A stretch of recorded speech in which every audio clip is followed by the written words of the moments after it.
Students, whatever homework is given to you, you have to submit it on the very next day between 8 am to 1 pm to the given WhatsApp number, and it is compulsory to submit your homework as your attendance will be marked on the basis of your submission. सुप्रभात बच्चों हमने पहले भाग में पाठ 9 सच्ची मित्रता के नए शब्द पढ़े।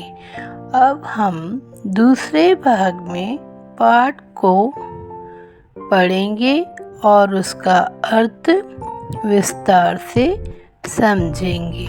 तो शुरू करते हैं। पाठ 9 सच्ची मित्रता। पाठ 9 सच्ची मित्रता।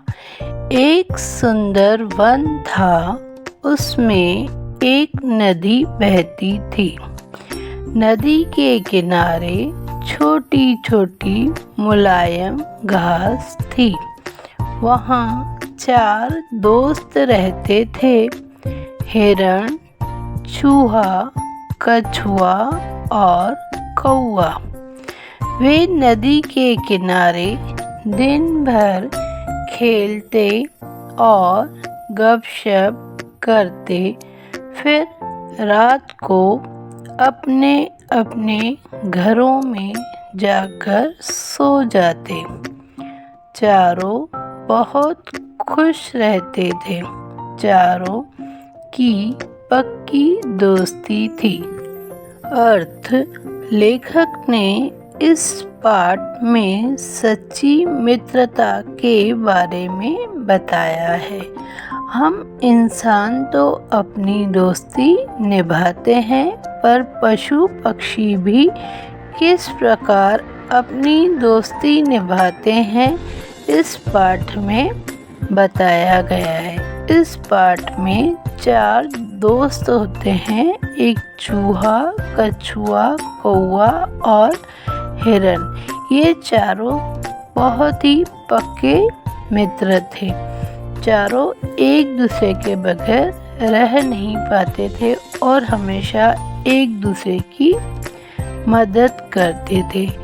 एक सुंदर वन में रहते थे। वहाँ एक नदी बहती थी और नदी के आसपास में हरी हरी कोमल कोमल घास थी। चारों दिन भर उस घास में खेलते और बहुत मस्ती करते, बातचीत करते और रात को अपने अपने घरों में जाकर सो जाते थे।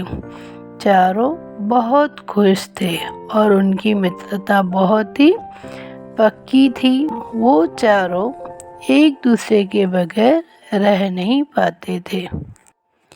एक दिन कछुआ, चूहा और कौआ रोज की तरह नदी के किनारे पहुंच गए। उस दिन हिरण वहां नहीं आया। जब बहुत देर हो गई तो सबको हिरण की चिंता होने लगी। कछुआ बोला, जरूर कोई गड़बड़ है, हमें अपने दोस्त को ढूंढना चाहिए। रोज की तरह चारों दोस्त नदी के किनारे पर मिलते और बहुत बातें करते, खेलते, मस्ती करते।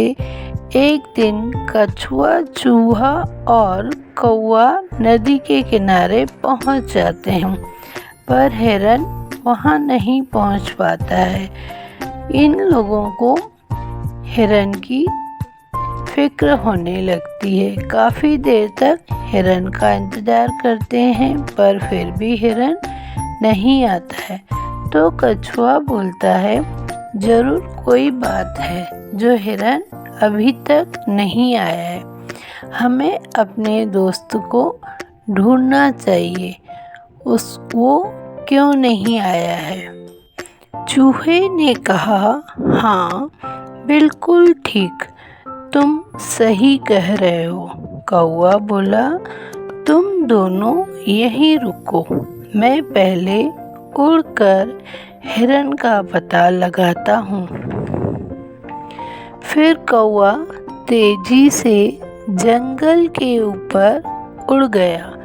उसने ऊपर से जंगल में इधर उधर देखा, तभी उसकी नज़र हिरन पर पड़ी। वह उड़कर हिरन के पास पहुंचा। उसने देखा कि हिरन शिकार के जाल में फंसा हुआ है। तीनों दोस्त मिलकर हिरन का इंतज़ार करते हैं, पर बहुत देर हो जाती है, हिरन नहीं आता है। हिरन की इनको चिंता होने लगती है। चूहा कहता है, ये सही बात है, हिरन किसी मुसीबत में फंस गया है, इसलिए वो हमारे पास नहीं आ पा रहा है। कौवा बोलता है, आप सब यहीं रुको, मैं उड़कर हिरन का पता लगाता हूँ। और कौवा जंगल की तरफ उड़ने लगता है। उड़ते उड़ते उसका ध्यान एक जाल की ओर जाता है और उस जाल में देखता है हिरन फंस गया है। जंगल में काफ़ी शिकारी आते हैं और जानवरों का शिकार करते हैं। तो कोई शिकारी आया है जिसने हिरन को अपने जाल में फंसा दिया है। कौवे को देखकर हिरन रोने लगता है। कौवा बोला, मित्र घबराओ नहीं, मैं अभी चूहे को बुला लाता हूँ। वह अपने तेज दांतों से जाल को काट देगा। हिरन बोला, हाँ दोस्त, जल्दी जाकर चूहे को अपने साथ ले आओ, नहीं तो शिकारी आ जाएगा। कौवा थोड़ी ही देर में चूहे और कछुए के साथ वहाँ पहुँचा। बच्चों, जब हम किसी मुसीबत में होते हैं और अकेले होते हैं तो हमें अच्छा नहीं लगता है। इसी तरह हिरन भी अकेला हो गया था और शिकारी के जाल में फंस गया था। अचानक उसे कौवा दिखाई देता है, तो कौवे को देखकर वह रोने लगता है। कौवा उसको देखता है तो उसे समझाता है कि आप घबराओ नहीं, मैं अभी जाता हूँ और अपने मित्र चूहे को लेकर आता हूँ, क्योंकि चूहे के दांत तेज और नुकीले होते हैं, जाल को आसानी से काट सकते हैं। इतने में कौवा उड़कर जाता है और जल्दी अपने मित्र चूहे को साथ में लेकर आता है। चूहे ने अपने तेज दांतों से जाल को काट डाला। हिरन जाल से छूट गया। तभी वहाँ शिकारी आ गया। उसने जाल कटा देखा। वह हिरन के पीछे भागा, परंतु हिरन को नहीं पकड़ सका। चूहा दौड़कर पेड़ के पीछे छिप गया। कौवा उड़कर पेड़ पर बैठ गया, पर कछुआ अपनी धीमी चाल से चलने लगा। उसे छिपने का मौका भी न मिला। बच्चों, जब कौवा चूहे को अपने साथ लेकर आता है, चूहा देखता है हमारा मित्र हिरन तो शिकारी के जाल में फंस गया है और वह अपने तेज और नुकीले दांतों से जाल को काटने लगता है। धीरे धीरे करके वह सारा जाल काट लेता है और हिरन बाहर आ जाता है। हिरन जैसे ही बाहर आता है और वह दौड़कर जंगल की तरफ चला जाता है।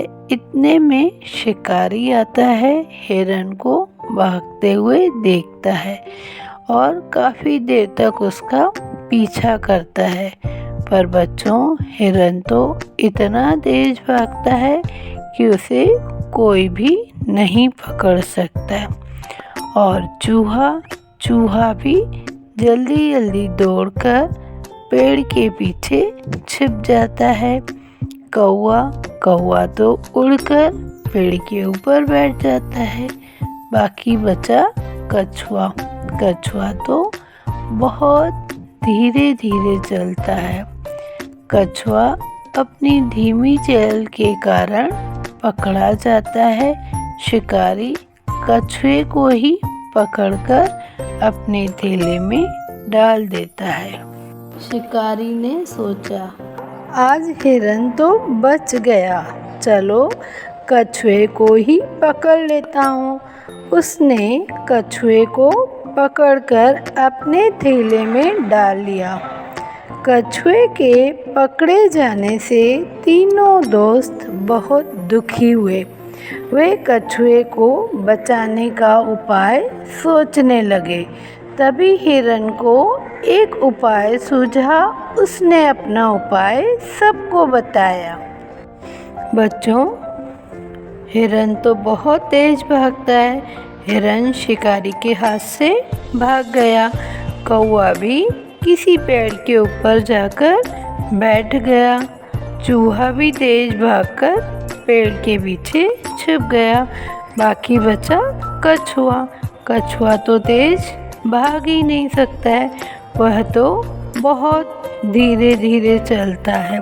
जब शिकारी ने देखा तीनों जानवर भाग गए हैं तो उसने कछुए को ही अपने थैले में डाल दिया, यानी उसका शिकार कर लिया।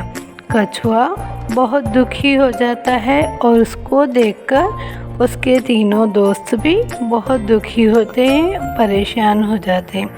अब वो सोचते हैं कि किस तरह कछुए को बचाया जाए और वो एक प्लान बनाने लगते हैं कि हिरन को जिस तरह हम लोगों ने बचा लिया है उसी तरह हम कछुए को भी बचा लेंगे। उपाय के अनुसार हिरन शिकारी के रास्ते में आंखें बंद करके लेट गया और मरने का अभिनय करने लगा। जब शिकारी ने रास्ते में हिरन को लेटे देखा तो उसने कछुए वाला थैला रख दिया और हिरन के पास आने लगा। बस फिर क्या था, चूहे ने जल्दी जल्दी अपने तेज दांतों से थैला काट दिया। कछुआ झटपट थैले से बाहर निकला और झाड़ियों में छिप गया। हिरन, चूहा, कौवे के प्लान के अनुसार जब शिकारी रास्ते से निकलेगा तो हिरन उस रास्ते पर आंखें बंद करके सो जाएगा, यानी मरने का नाटक करेगा। इसी तरह जब शिकारी आता है तो हिरन उसके रास्ते में सो जाता है और मरने का नाटक करता है। शिकारी ने जैसे ही हिरन को देखा तो वो जल्दी से कछुए वाला थैला साइड में रख देता है और हिरन के पास आ जाता है। वो देखता है हिरन तो मर गया है, अब मैं इसका आसानी से शिकार कर लूँगा और हिरन को पकड़ने की तैयारी करता है। इतने में चूहा झाड़ियों के पीछे से आता है और जल्दी जल्दी अपने तेज नुकीले दांतों से कछुए का थैला काटने लगता है। पूरा थैला काट लेता है और कछुआ बाहर आ जाता है और झाड़ियों के पीछे छिप जाता है। इससे पहले कि शिकारी हिरन के पास पहुंचता, हिरन उठा और छलांगे मारता हुआ जंगल में चला गया। अब शिकारी ने हिरन का पीछा करना छोड़ दिया। वह वापस कछुए वाला थैला लेने आया तो देखा वहाँ थैला खाली पड़ा था। उसने अपना सिर पीट लिया। वह समझ गया कि चारों की वजह से वह बेवकूफ़ बन गया है। शिकारी हिरन के पास आता इससे पहले ही हिरन वहाँ से उठकर छलांगे मारते हुए जंगल में चला जाता है। शिकारी ने हिरन का पीछा करना ठीक नहीं समझा। वह सोचता है हिरन तो बहुत तेज़ भागता है, मैं उसे पकड़ नहीं सकता हूँ। इससे तो अच्छा है कछुए का ही शिकार आज ले जाऊँगा। वो कछुए के थैले के पास में जाता है। जैसे ही वहाँ जाता है तो थैले में कछुआ भी नहीं था, थैला खाली पड़ा था। वह समझ गया इन चारों मित्रों ने मुझे मूर्ख बनाया है, मैं इनको पकड़ नहीं सकता हूँ और ये सब एक दूसरे की सहायता करते हैं और शिकारी के हाथ से बच निकलते हैं। बच्चों, हमें इस पाठ से क्या शिक्षा मिलती है? हमें यह शिक्षा मिलती है कि हमारे कुछ अच्छे और सच्चे मित्र होना चाहिए जो समय पर हमारे काम आ सके। यानी कभी कोई मुसीबत आए, कोई तकलीफ़, कोई दुख आए तो हमारे मित्र हमारे साथ रहें और हमारी सहायता करें। बच्चों, अब आपको पाठ को अच्छे से पढ़ना है।